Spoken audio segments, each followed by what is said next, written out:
are we now, Chef, and what's this all about? We're actually here in the middle of nowhere. We're in Alcuz, of all places, right? Enjoying this beautiful weather, this space where we can grill over charcoal. Alam mo yun, iba talaga yung uling eh. Yeah. And nakakatuwa kasi tingnan mo, ang daming ibang lahi. Parang ano yan? Filipino. Yeah.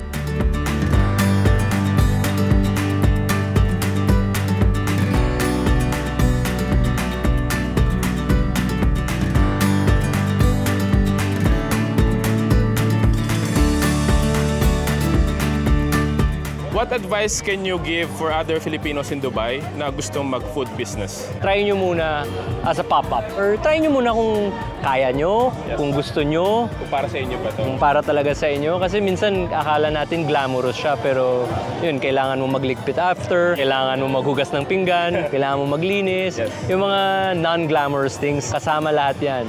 Pero at the same time, sobrang siyang rewarding. Tingnan mo, nakangiti sila.